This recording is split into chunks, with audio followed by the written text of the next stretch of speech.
የማይደርስ የለ ደረሰ። በአውሮፓ ቻምፒየንስ ሊግ የመጀመሪያ ዙር የግማሽ ፍጻሜ መርሃ ግብር የሉዊስ ኤንሪኬ ቡድን ፒኤስጂ እንዲሁም የቪንሰንት ኮምፓኒው ባየር ሙኒክ መላው የእግር ኳስ ተመልካችን እጅን በአፍ ያስጫነ ጨዋታ ካስመለከቱም በኋላ ዛሬ ምሽት የመልሱን እንዲሁም የፍጻሜ ተፋላሚውን ቡድን የሚያሳውቀውን ፍልሚያ ለመከወን በአሊያንዝ አሬና ምሽት ላይ የሚፋለም ይሆናል። ምሽት 4 ሰዓት ሲል አይኖች ሁሉ ወደ በርሊን ከተማ ከአሊያንዝ አሬና ስቴዲየም የሚያማትሩ ይሆናል። በፍጻሜው መርሃ ግብር የትኛውን ኃያል ቡድን የምንመለከት ይሆናል? ቪንሰንት ኮምፓኒ ወይስ ሉዊስ ኤንሪኬ? ፒኤስጂ ወይስ ባየር ሙኒክ? ምሽት 4 ሰዓት ሲል አሊያንዝ አሬና ስቴዲየም መልስ አለኝ ትለናለች። እናንተስ ውድ ቤተሰቦቼ የትኛውን ኃያል ቡድን በፍጻሜ መርሃ ግብር መመልከት ትሻላችሁ?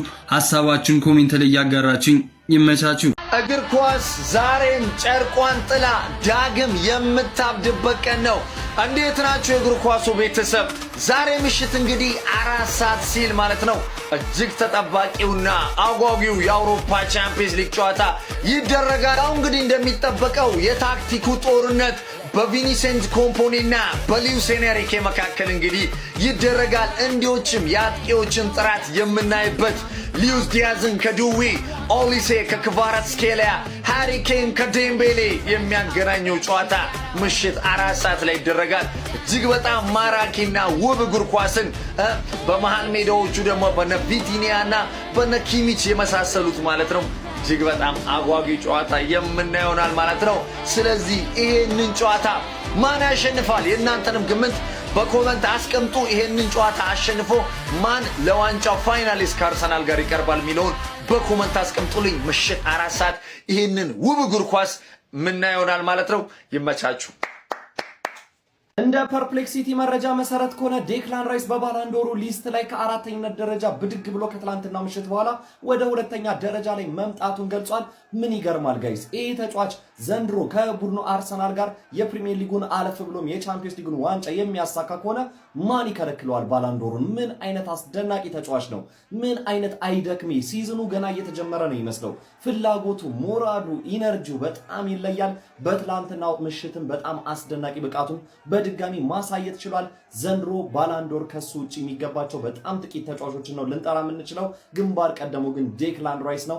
ለአርሰናል ምሰሶ፣ ለአርሰናል የልብ ምት፣ ለአርሰናል የጀርባ አጥንት የሆነ ተጫዋች። ስለ ምሽቱ ድንቅ ብቃቱ ምን ትላላችሁ? ሐሳብ አስተያየታችሁን ኮሜንት ሴክሽን ላይ አጋሩኝ። ሜዳ ስፖርትን ፎሎ ማድረግ እንዳትረሱ ወገን። ይሄን ቪዲዮ ማለት ነው ራይስ የምትወዱ ከሆነ በደንብ ኮፒ ሊንክ አድርጋችሁ የምትወዱትን የእሱን ፎቶ ኮሜንት ላይ እያስቀመጣችሁልኝ እስቲ ለነዛ ነሆለሎች አድርሱልኝ።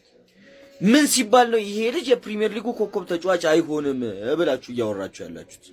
አሁን ፋይላችንን ስንገላለጥ ብሩኖ ፈርናንዴዝን የሆነ ዘመን ለምን በዚሁ ሲዝን ይሄ ተጫዋች ነው ቡድኑን እየበጠበጠ ያለው ከቡድናችን ይውጣ ብላችሁ የሰደባችሁትን ተጫዋች ለሁለትና ለሶስት ወር ጥሩ ፐርፎርማንስ ስላሳየ የፕሪሚየር ሊጉ ኮከብ ተጫዋች መሆን አለበት።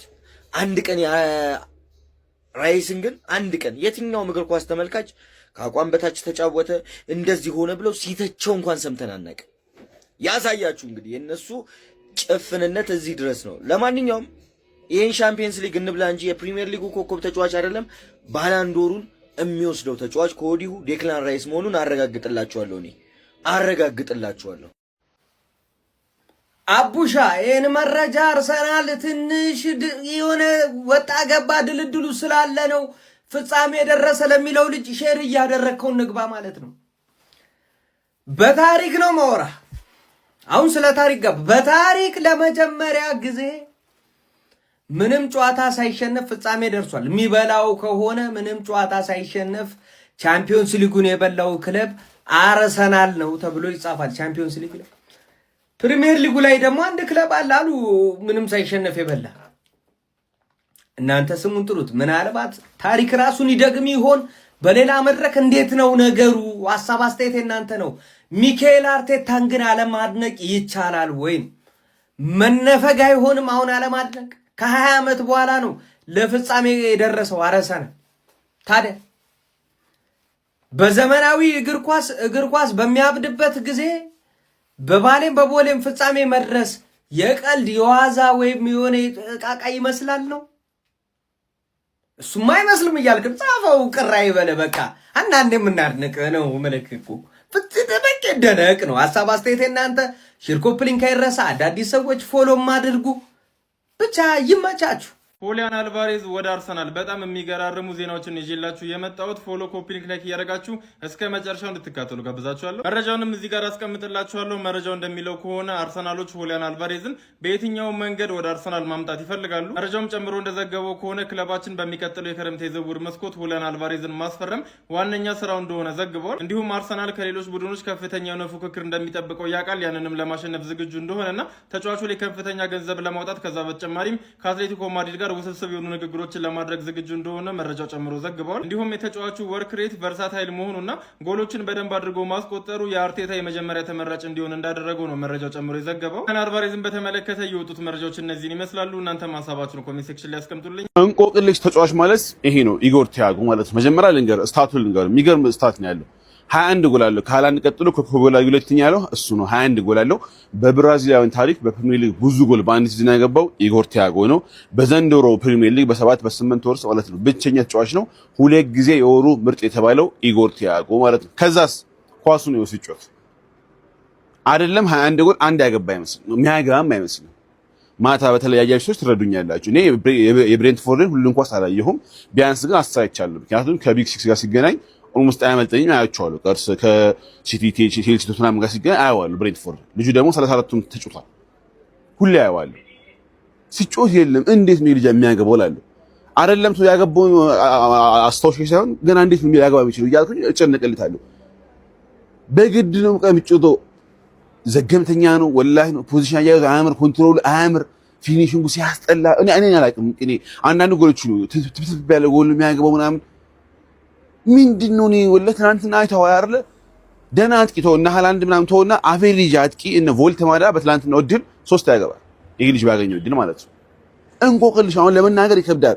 21 ጎል ያለውን ተጫዋች እንድትናገሩት 21ዱ 7 በርግጥ ፔናልቲ ነው፣ ግን ቢሆንም 14 ጎል እንዴት እንዳገባ አላውቅም። ወላሂ ነው የምልህ በደንብ አይኑ ብዙዎቻችሁ ማታየቶች ምናምን ሊገርማችሁ ይችላል። እኔ አሁን ይሄ ልጅ አንዳንዴ እኮ ምን ይባላል ፈረንጅ የመሰለ አይ ቴስት ቤተር ዳን ስታት ይላል።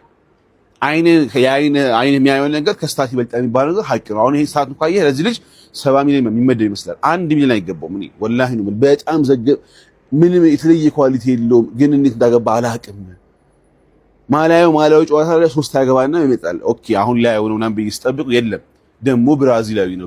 ብራዚላዊ the worst ብራዚል እንደዛ ይቻላል እንኳን ኳስ the worst ወላሂ ያገን እንኳን the worst ብራዚላዊ I think ይሄ ነው ይመስለኝ። እዲ ኧረ ስታትና አይን ጋር አንተ ያይላ እኔ ትላንትና እንደው ባሰብኝ እንደው ቪዲዮ መስራት ማልፈለግም ትላንት ሳይው ባሰብኝ እንዲ ያልኩኝ በቂ ሄድች አረ ፕሪሚየር ሊግ 30 አጥቂ ያለ ሰው አጥቂ ሳይሆን ጋርናቾ ጋር ይሻላል። ጋርናቾ ዊንገሩ ሳይሆን ስታዩ ጥላስ ገብቶ ከዚህ ልጅ ይሻላል። ኧረ ኢጎር ቲያጎ በጣም የሚሸውድ ወስታት እኔ ካሁን በኋላም ደግሞ አንዱ ልጫወት ይቀራል ስለዚህ ከትልቅ አይ ቲንክ ከስቲ ጋር ነው እና ያዋል ነዛኔ እዲ ምን ታጥቂ ነው። እኔ ወላሂ በቃ እንቆቅልሽ መጫወት ይሄ ነው። በቃ ስታቱ ሌላ አይ ቴስት ሌላ 19ም ከመቀመጫ ተነስተ ለዚህ አርሰናል አጨብጭብ። ከማጨብጨብ ውጪ ምንም ምክንያት አታመጣም። ምንም ማለት አትችልም። ይቅርታ አርሰናል ይችላል። እንደ አርሰናል የሚችል እኔ አላየውም ላይም አልችልም። አርሰናል ቻምፒዮንስ ሊግ ፕሪሚየር ሊግን ጥርግርግ አድርጎ ድብን አድርጎ ይበላል። ቤተሰብ እኔ የሚያስፈራኝ ነገር አርሰናል ፍጻሜ መድረሱ አይደለም። ይሄንን አርሰናል እኔ አላቀውም።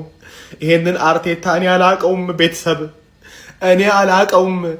እንዴ ባለቀ ሰዓት አልቆ እንኳን እኮ ፕረስ አድርጉ እያላችሁ ያለው ምን አይነት ፕረሲንግ ነው? ምን አይነት እንዴት አድርገው ነው የሚጫኑት? ሲከላከሉ እንደምታውቁት ነው ቤተሰብ እንዴት አድርገው ነው የሚጫወቱት? እኔ ይሄንን አይነት የአርሰናል አጫወት አላቀውም። እኔ ይሄን ዋንጫ እንደበሉት የምቆጥረው እንደበሉት ማለት ነው። በምን አይነት መንገድና ሁኔታ ነው ፒኤስጂ ወይም ሙኒክ ይሄንን የሚከላከሉት? እነሱ ክፍት ናቸው፣ ቢያገቡም ይገባባቸዋል። አርሰናል እንዴት ነው የሚገባው? መከላከል ነው አይታችኋል። እንዴት ፕረስ እንደሚያደርጉ አይታችኋል። ይሄ ሉዊስ ኪሊ ባል ተሞተ ልጅ ተመልሷል። ሙሉ ነገሩን የቀየረው እሱ ነው።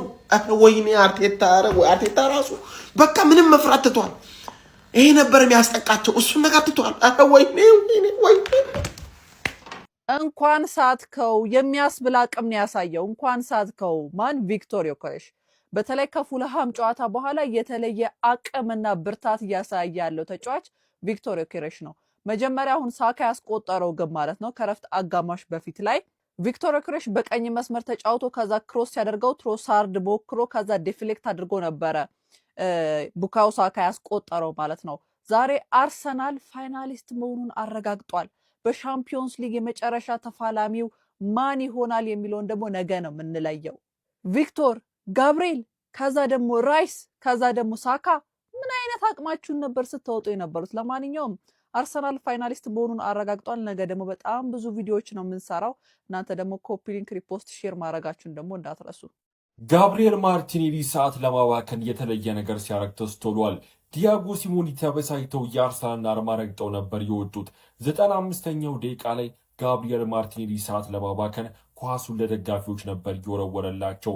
ትሮሳርድም ኳሱን እዛው አስቀሩ ሲል ነበር የተስተዋለው። ነገር ግን ደጋፊዎቹ ቶሎ ኳሱን ሲመልሱት ኬፓ አሪዛባላጋ ሰዓት ለማባከን ኳሱን ወደ ሜዳ መጥቶ ነበር ያስገባው። ዳኛውም ለዚህ ድርጊቱ የማስጠንቀቂያ ካርድ ሰጥተውታል።